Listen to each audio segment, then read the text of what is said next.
নমস্কার বন্ধুরা, ডলির রন্ধনশালায় সবাইকে স্বাগত। আজকে তোমাদের সাথে শেয়ার করব পুরনো দিনের হারিয়ে যাওয়া স্বাদ ও সুগন্ধে ভরা বিউলির ডালের রেসিপি। বিউলির ডাল এইভাবে রান্না করলে শুধুমাত্র এই বিউলির ডাল দিয়েই পুরো ভাতটা খাওয়া হয়ে যাবে। তাহলে চলো আমি রেসিপিটা কীভাবে বানিয়েছি এবার সেটা দেখে নেওয়া যাক।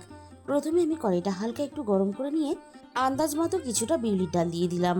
এবার আমি ডালটাকে নাড়াচাড়া করে ভেজে নেব, ডাল থেকে সুন্দর মিষ্টি গন্ধ বেরিয়ে আসা পর্যন্ত, আর ডালের কালারটা একটু চেঞ্জ হয়ে আসা পর্যন্ত।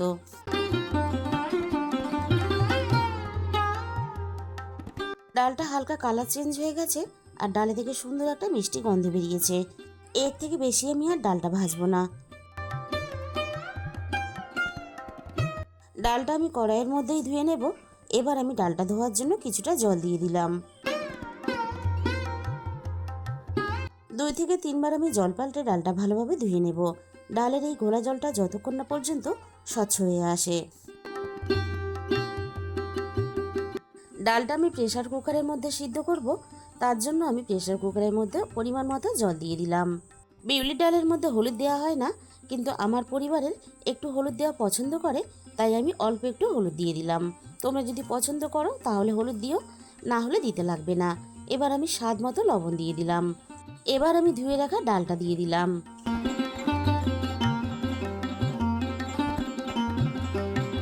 এবার আমি এখানে দুটো দিয়ে দিলাম কাঁচা লঙ্কা। প্রেসার কুকারের ঢাকাটা আমি বন্ধ করে এবার আমি ডালটাকে ভালোভাবে সিদ্ধ হতে দেব। ডালটা এদিকে সিদ্ধ হতে থাক। এবার আমি এই রান্নার জন্য একটা মশলা বানিয়ে নেব। তার জন্য আমি একটা বাটির মধ্যে চায়ের চামচের 1 চামচ মৌরি নিলাম, আর একই সাথে আমি হাফ ইঞ্চির মতো আদা নিয়ে নিলাম। এবার আমি অল্প একটু জল দিয়ে দেব। জল দিয়ে আমি মৌরিটা একটু ভিজিয়ে রেখে দেব। মৌরিটা একটু নরম হলে আদা আর মৌরি আমি একসাথে বেটে নেব। ডালটাও এদিকে সিদ্ধ হয়ে গেছে, ডালটা গোটাও আছে আবার সিদ্ধও হয়েছে। ঠিক এরকম করেই কিন্তু ডালটাকে সিদ্ধ করে নিতে হবে। এবার আমি ডালটাকে নামিয়ে নেব। কড়াইটা আমি হালকা একটু গরম করে নিয়ে কড়াইয়ের মধ্যে আমি 1 চামচের মতো ঘি দিয়ে দিলাম। ঘিয়ের সাথেই আমি অল্প একটু সাদা তেল দিয়ে দেব। ঘি আর সাদা তেল একসাথে দুটো মিশিয়ে রান্নাটা করলে তাহলে রান্নার স্বাদ আর সুগন্ধ দুটোই খুব ভালো আসে। ঘি আর তেল একসাথে আমি নাড়াচাড়া করে গরম করে নিলাম। এবার আমি এখানে ফোড়নে দিয়ে দেব অল্প একটু মৌরি। এবার এখানে ফোড়নে আমি দিয়ে দিলাম 3টে শুকনো লঙ্কা, আর একই সাথে এবার এখানে দিয়ে দেব 2টো তেজপাতা কুচি। এবার আমি ফোড়নটাকে নাড়াচাড়া করে ভালোভাবে ভেজে নেব, ফোড়ন থেকে সুন্দর মিষ্টি গন্ধ বেরিয়ে আসা পর্যন্ত।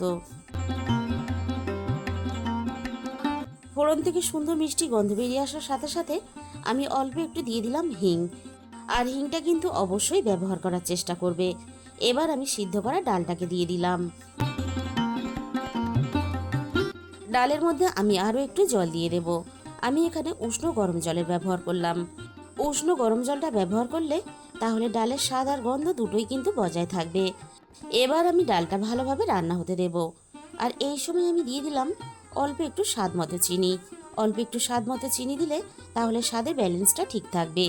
ডালটা বেশ ভালোভাবে ফুটে উঠেছে। এবার আমি বেটে রাখা মৌরি আর আদাটা দিয়ে দিলাম।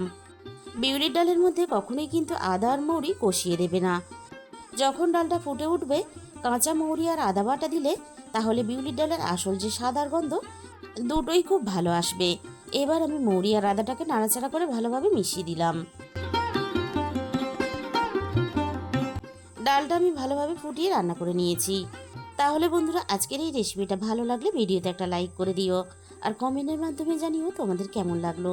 আর যে সমস্ত নতুন বন্ধুরা এখনও পর্যন্ত আমার চ্যানেলটা সাবস্ক্রাইব করনি, এরকম নতুন ঘরোয়া সহজ রেসিপি পেতে আমার চ্যানেলটা সাবস্ক্রাইব করে আমার পাশে থাকার অনুরোধ রইল।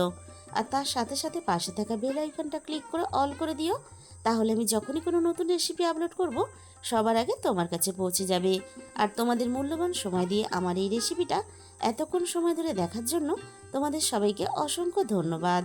আজকে তাহলে এই পর্যন্ত।